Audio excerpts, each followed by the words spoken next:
I still remember the exact moment everything changed, the quiet hum of the engine, the faint smell of rain in the air, and the way one unexpected whisper turned an ordinary evening into something I would carry with me forever. If you think you know where this story is going, you don't. Because what happened that night wasn't about desire, it was about loneliness, timing, and a love none of us saw coming until it was almost too late.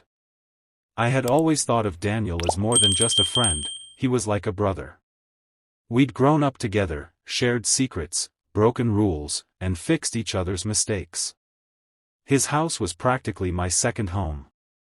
And his mom, Mrs. Elena, was someone I respected deeply. She was warm, kind, and carried this quiet sadness in her eyes that I never fully understood. That evening, her car had broken down just outside the house. Daniel was out of town, and she called me because I was the closest person she trusted.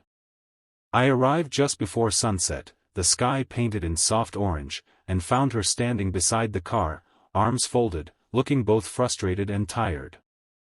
I slid under the hood, trying to figure out the issue, while she stood nearby, occasionally handing me tools. We talked casually at first, about Daniel, about life, about how quiet the house had been lately.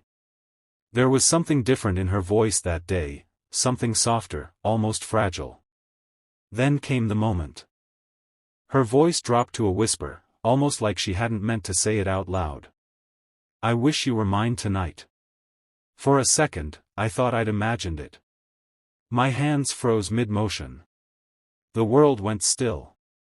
But when I looked up, she wasn't looking at me, she was staring at the horizon, as if she'd just revealed something she'd been hiding for years. That was the hook. That was the moment that could have broken everything, or led to something neither of us understood yet.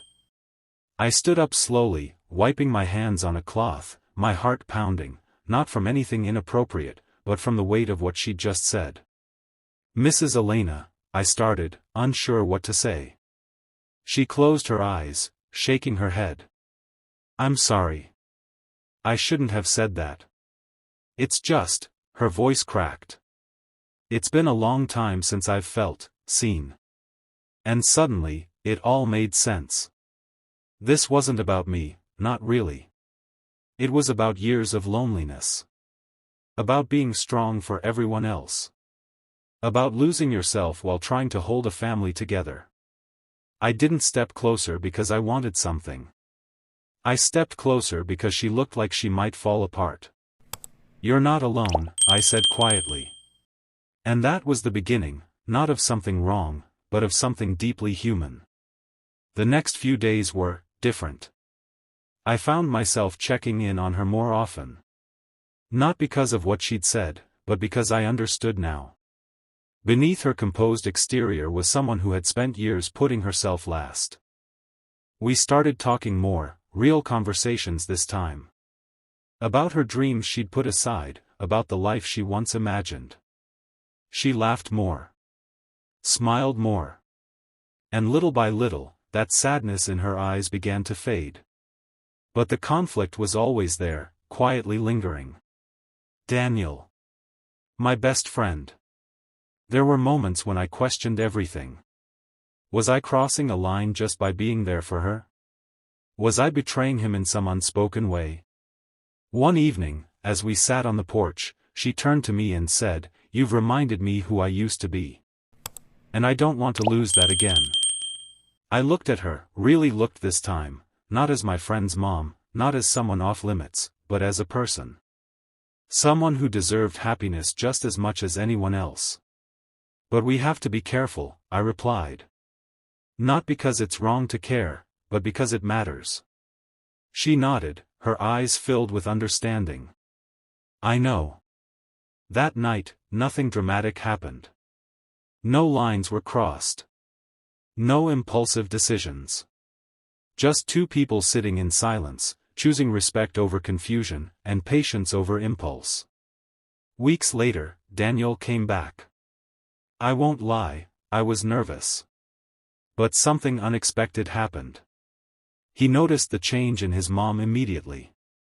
"You seem happier," he said one morning. She smiled softly. I think I finally remembered how to be. And in that moment, I realized something important. This wasn't a story about forbidden love. It was a story about healing. About how sometimes, the right person doesn't come into your life to stay forever, but to remind you that you're still capable of feeling, dreaming, and living again. As for me, I took a step back. Not because I didn't care, but because I did. Months later, she told me she had started seeing someone. Someone her own age, someone who made her laugh the way she deserved. And when she thanked me, I understood. That whisper, the one that started everything, wasn't a confession. It was a cry for connection. And sometimes, the most beautiful kind of love isn't the one that lasts forever, but the one that helps someone find themselves again. So if you're still here, wondering what happened that night under the hood, it wasn't the beginning of something forbidden. It was the beginning of something meaningful. And that made all the difference.